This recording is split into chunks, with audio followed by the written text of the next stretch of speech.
What is crack-a-lackin', Hardwood Knocks listeners? I am Dan Valley, coming at you without my co-host Adam Cromwell, because this is a quick reaction to the Kawhi Leonard news. If you're listening to it on the podcast, it has been placed at the end of our Wednesday or Thursday podcast. Not sure what day that's going to be out, but if you're listening to it on YouTube, it's basically a YouTube exclusive. It came out there first. Welcome. This is not really the matter, though, that we want to have to react to immediately. The Clippers announced that Kawhi Leonard underwent surgery to repair a partially torn right ACL. He suffered that injury pretty much a month ago at this point during the Clippers second round series against the Utah Jazz. And it's just an injury. Like the implications are expansive, and they don't have a timetable for his return. When you look at other ACL injuries, they can take really the average timeline anywhere between 8 and 12 months, it seems. This is partially torn. Maybe it's different, but the fact that you needed to have surgery means maybe it's not. This is also Kawhi Leonard we're talking about. You look at the right quad injuries that he dealt with before leaving San Antonio, how much he's been load managed since then, and was dealing with some knee stuff even during the 2019 NBA Finals with the Toronto Raptors. It makes you wonder whether the Clippers and Kawhi are going to take the ultra cautious route and sit him out all of next season. And certainly, just at this point, he's going to miss, you would think, a huge chunk of next year. And so if you're the Clippers, there's the what do you do element. But I think first, it sucks for Kawhi. Hope he's able to make a full recovery. Just turned 30, one of the 5 to 7 best players in basketball. Torn ACLs are not, partially torn ACLs especially, they're not supposed to be these, hugely adversely impactful injuries that they were in the past. You are, I would say, above average, having above average level of concern when it comes to Kawhi just because of his past. And again, he is over 30, but this is someone who's not relying on explosion a ton to begin with. And as long as he's able to rest and get a full recovery, he should still be, I would estimate, I'm not a doctor and I'm not an injury expert. The hope, though, from a fan or just a media perspective would be that he comes back and he is close to, if not exactly the same player. But this just absolutely sucks. And it's, this is someone who's been meticulously looked after when it comes to his health over the past 3 seasons, or even 4. He played in only 9 games during his final season with San Antonio. 2018, 2019, he missed his 22 games with the Raptors, basically load management there. Last year, he missed 15 games in the 72-game season and ends up missing 20 games in the 72-game season this year. And it sucks. Hopefully he gets better. He does have a player option for free agency worth $36 million. I would think this makes it more likely that he declines it and then signs a long-term deal. He could go the 1+ run route and then try and get the mega contract eventually, but that would be taking a big risk unless you're going to come back and play next season.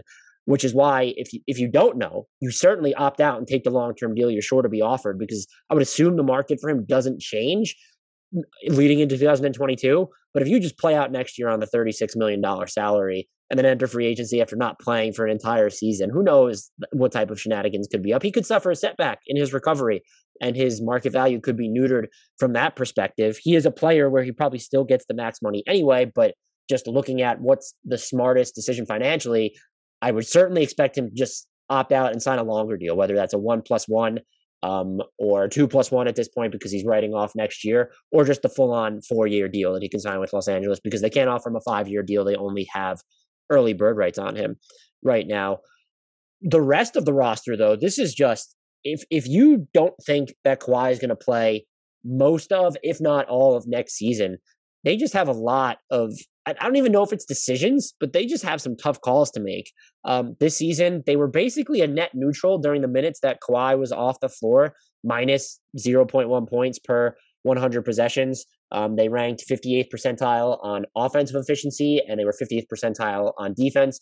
If you include just the minutes that Paul George played without Kawhi Leonard, they were a little bit better, plus 1.5 points per 100 possessions. But the really big trade-off here is that because Kawhi is just not playing for whatever stretch of time, there are going to be protracted periods where both Kawhi and Paul George aren't on the court. And the Clippers came close to treading water there too. Offensive rating in the 63rd percentile per cleaning the glass in nearly 1,500 possessions without both of those guys on the court, minus 1.7 overall. They gave up nearly 116 points per 100 possessions on defense during those minutes. Again, not an end-all be-all, but I would wonder, and this is a team that entering the offseason. Its most expensive spending tool in free agency is the mini mid-level exception. And you're not going to get just a hugely impactful player with that. Certainly not a primary shot creator that you trust Kawhi to be. And you're already kind of down one of those guys. Reggie Jackson helps there. But one, can you even bring Reggie Jackson back? He is an early bird free agent. So given just the rules, they're going to be able to offer him the league average salary, which is, I think, going to be between like $10.1 and $10.4 million. That's more than the non-taxpayer mid-level. So maybe it's enough to keep him, especially if they're willing to give him 3 or 4 full years. But there's also the chance that he gets an inflated, 1 or 2 year deal from another team and is willing to sign that for a more prominent role. Not having Kawhi, though, I think sets him up nicely to have the prominent role in Los Angeles. But overall, he just becomes more mission critical to staying. But if let's assume you re-sign him, I don't know who you're going to use the mini mid-level on at this point. You might need to use part of that on Nicholas Batum. You don't have bird rights on him. He's still getting paid by Charlotte, and the fit in Los Angeles was clearly great for him. He led them in total regular season minutes. That is just it makes sense when you look at all the injuries they're dealing with, but that's just a bonkers thing to consider that Nicholas Batum in the 2020-2021 season led the Los Angeles Clippers, a perceived title contender, in total regular season minutes played. It's uncomfortable. It's also kind of a fun fact. But you're going to have to bring him back. And is he just going to come back for, on an afterthought deal? He might not. And so if you need to use your best spending tool to retain talent, it puts you in even more of a bind. And I think even if you're not going to, even if you don't need it to resign Nicholas Batum, even if you're able to spend that elsewhere, maybe on a superior player, I don't think he's going to be on the type of player that you need. I still think this is a situation where the Clippers are going to need to use the trade market to beef up their rotation and find somebody. I do wonder if this makes it more likely, and maybe not, just because you'd be going from one injured star to another injury-prone star. But does it make it more likely that they try to go after a Kemba Walker trade? It just they can get there with the salaries. It depends on who they're willing to give up. I would argue you definitely can't give up Patrick Beverley on his expiring deal now. He was good towards the end of the playoffs, also has an expiring contract, and he's just going to shoulder a higher workload defensively now with Kawhi out. And so that leaves you looking at something like, does Serge Ibaka opt in after his back injury? And if so, you're probably using Luke Kennard and then Rondo as your salary filler there. Or are you looking at Rondo to kind of help initiate your offense now more than ever, even though he wasn't a pivotal role in it didn't play a pivotal role for them in the postseason. But Kemba Walker seems like he might be gettable. And if you're willing to throw in this would be after the draft, of course, for any Stepien rule sticklers, you can send your 2021 first, which is at number 25 after the draft, to OKC. Is that enough? You do have some Detroit seconds that you're sitting on, 2024 and 2025, I believe. Those are enticing. But you have to look at the fact that, okay, well, Kemba Walker was just dealing with his own knee injuries, and he was below all-star level in Boston. But you wonder, were there any other things that could have been going on there? This was the first season he shot under 35% of his pull-up threes since, I think, 2015, 2016, and he still hit them at 34.9% clip. You need someone who can help you with the off-the-dribble offense here. And you already arguably needed that, just someone to attack a defense that's coming out of conventional pick and roll. I know that all the left knee stuff that Kemba dealt with this year and just his play overall, he seldom put together many great prolonged stretches of basketball. It's a red flag, but if the opportunity cost really isn't too high for you, I just don't know what the alternatives would be. I mean, if you go to the free agency route, you're not even going to be in the Derrick Rose mix, I would assume. You're definitely not going to be in the Devontae Graham mix. You're probably not even in the TJ McConnell mix. Like, Reggie Jackson is the best point guard I think that you could sign, and then the drop off from there is, how much does Ish Smith help you? Does Goran Dragic, if the Heat decline his team option, think about taking a pay cut for the promise of maybe a bigger role in Los Angeles? Maybe. Are there cheaper options that you could look at on the trade market? Absolutely. You're at a point now, though. I think you have enough wings to get by with Terrence Mann, Paul George, Marcus Morris, looking at the defense. So I don't know that you need to care where the off-the-dribble offense comes from. This isn't a situation you look at and say, okay, well, they need to trade for and sign another wing. If you have Batum, who can make quick second passes as well and handle the ball a little bit, if he comes back, that puts you in good shape. But just looking overall at, like, who could they realistically trade for? Like, is it Thomas Satoransky? Does he move the needle for them at all?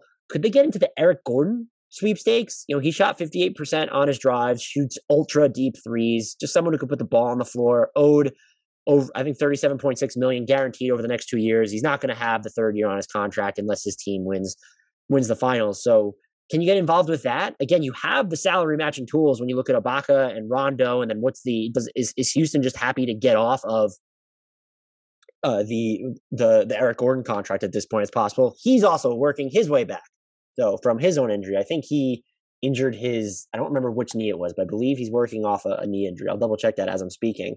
So that's just something else to consider. And it's the same thing with Kemba Walker. He definitely has the higher ceiling than Eric Gordon at this point, though Gordon can give you more quality defensive minutes. Like, he's been put on wings before and kind of held his own. And he had right groin issues is what ended his season. And he dealt with, in addition to that, left knee problem. So I was 25% right, 50% right, whatever you kind of want to say there. But again, when you're the Clippers, and yes, you have the contracts to go out and maybe bring back someone who's making a ton of money, you just don't have the sweeteners. If you're looking at this year's first round pick, those Detroit seconds, unless you're willing to give up a Terrence Mann or an Ivica Zubac, which I wouldn't recommend at this point because you're not exactly flush with centers. And I know that he had some issues in the playoffs. You don't know what Serge Ibaka will look like with his back. And that's assuming he opts in. He might opt out. And then you have to decide, well, is 120% of this year's salary enough to keep him? I'd probably guess yes. But then what is he going to look like? So questions galore, really, for them. And you can feel free to at me on Twitter or at Hardwood Knocks, and then there's at Dan Favale, FVLE, if you have any what you think are realistic trade targets for the Clippers. But Kemba and Eric Gordon are probably the best, highest end ones, most realistic that spring to mind I can come up with, unless they decide to go the route of surrounding, Paul George just with as much shooting as possible. Like, if they can pick up Terrence Ross for, packing peanuts or something from Orlando, like just basically matching and then a very little sweetener attached. Do they look at that? I would argue that that's not something they do. Could they? I think, the problem here is you could probably open up sign and trade possibilities if you're looking at a Spencer Dinwiddie, looking at what he's going to make. But then you're hard capped at $143 million. I don't know that the Clippers have the money below the apron with Kawhi's next salary on there. I think they're just above the apron without, if you pencil in Serge Ibaka's player option, yeah, they're comfortably above the apron by about, I have them over 9 million, between 8 and 9+ million above the apron in that scenario, with Ibaka opting in and just Kawhi getting his max salary in free agency. You can look at shedding salary and staying under the hard cap, but then you're leaving yourself with very little wiggle room. You're certainly not going to be able to re-sign Reggie Jackson, re-sign Nick Batum, and then stay under the apron. So sign and trades, I would guess, are mostly out of the equation, or they would be super complex. You're trimming a lot of salary in that scenario. And so trade is probably just the most realistic path for you to do anything substantial. I also just wonder if they have the guts or the impetus to do that. I don't think when you have Paul George and you've given up so much draft equity to get Kawhi, plus Shai Gilgeous-Alexander, mind you, who's one hell of a player, when you've given up that much to maximize Paul George and Kawhi Leonard's window, and you've already re-signed Paul George, you can't just say, all right, next year is kind of this gap year. Like, you're not working towards anything there. You already owe your pick to OKC in 2022. So it's like you're not fighting to keep that pick. So this isn't a gap year. You're trying to win. But when you don't have Kawhi Leonard, it is kind of weird to say, all right, well, we need to go out and we're going to, I don't think giving up on Luke Kennard, 4-year, $56 million deal, the first 3 years are guaranteed. And then they have the team option on the fourth, and their incentives bake into there, I think, can bring it to 4 years and $64 million. I don't think that stings. And then giving up on Rondo and Ibaka, I don't know that stings either. You can probably pick up a big on the cheap. DeMarcus Cousins had some really nice minutes for the Clippers in the playoffs, so maybe they are able to bring him back on a cheaper deal. You have him and Zubac. You still have Marcus Morris and Nicholas Batum if you bring him back to use if you really want to downsize. Having Kawhi, though, was kind of important to those situations, too. You just had so much size on the wings and just wing talent in general. You can envision yourself downsizing more often in certain matchups, and that's what helped give Utah the problem. So I'm not writing off the Clippers completely next year. I'm just curious as to what are they going to get for, I think, players that other teams aren't going to view as the actual assets. Maybe OKC would be intrigued by Luke Kennard or Houston because they're at the early stages of a rebuild. Are those players enough though just to get you the other players you're targeting in this case? And I'm just looking at Kemba or Eric Gordon. I'm not tied to this at all. If there's a way for you can send out a similar package, bring back Harrison Barnes. I don't think he brings enough of the shot creation aspect, but he really does preserve a lot of your defensive structure and would help you retain access to those super small combinations. So you could look at that, but just is salary filler enough to get you anyone? And there might be some unique opportunities where it is. This is the nuclear scenario, though. If Bradley Beal is out of Washington, no, the Clippers can't get him, but they wouldn't. Or if the Clippers decide to trade Bradley Beal, which is possible if he doesn't indicate he wants to sign an extension, I don't think that's a situation that needs to harp on a trade request. Do you look at bringing in Russell Westbrook? Like, that's someone I would assume that Washington in that scenario would probably only care about saving long-term money on. I would prefer, if I were them, just to go after Kemba Walker. Russell Westbrook was much better last season, and now we're finding out that he played through that quad injury. So I'm not trying to write that off. And maybe he has the higher ceiling than Kemba. They both have 2 years left on his deal. His is just more expensive. It's 2 years and $91.3 million compared to Kemba Walker, who has about 2 years and I think it's like 76 and change left on his deal, or 77 around exactly.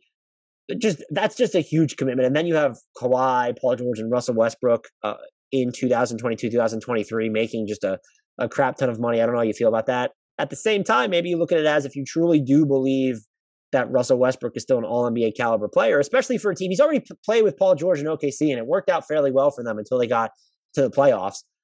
Are you going to feel that much better about paying Kemba Walker $37.7 million in 2022, 2023 than paying Russell Westbrook in 47.1 in that same season?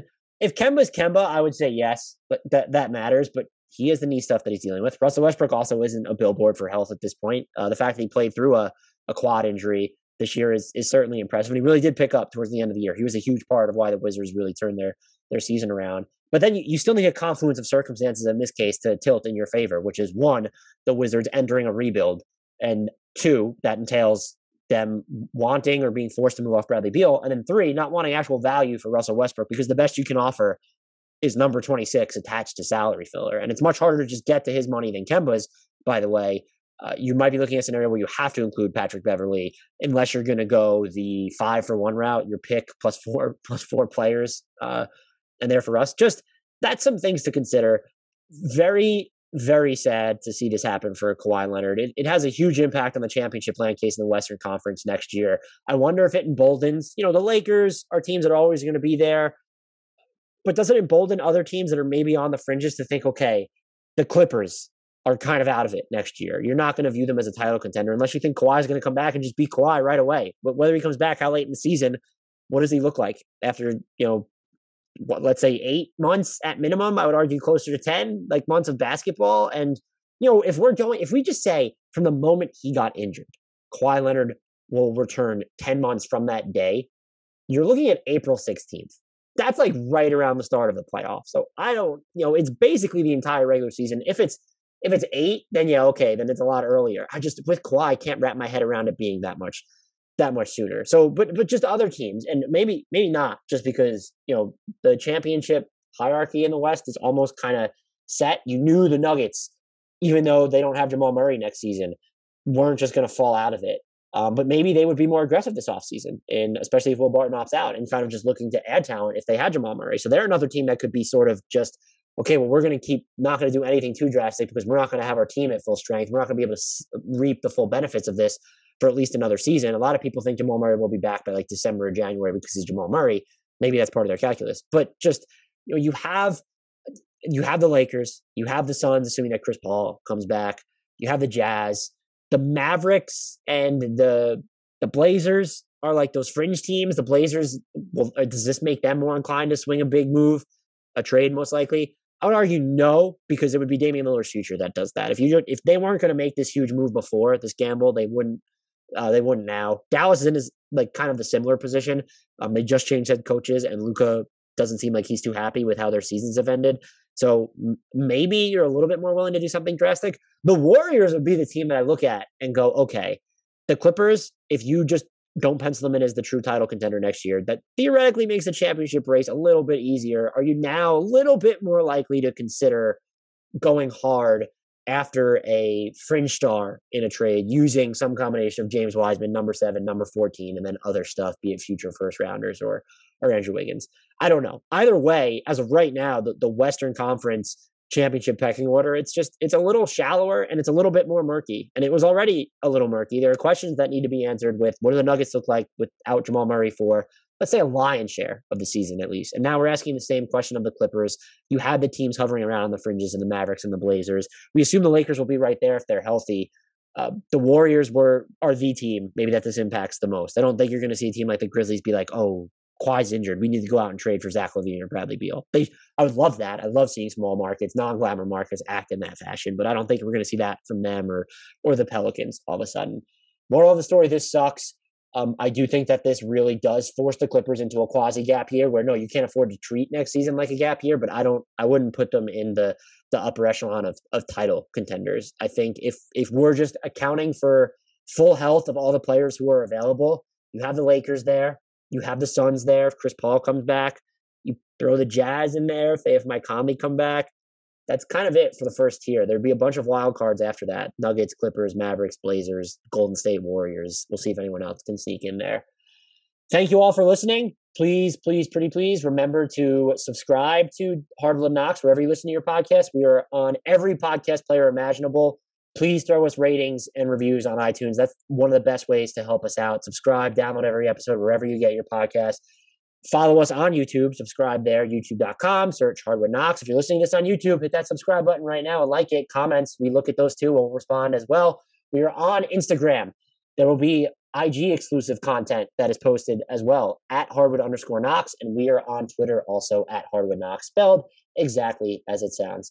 Until next time, I leave you with a shout out to the one, the only Frank Ntilikina, but also Kawhi Leonard, who we at Hardwood Knocks are wishing a speedy and mega super duper effective recovery.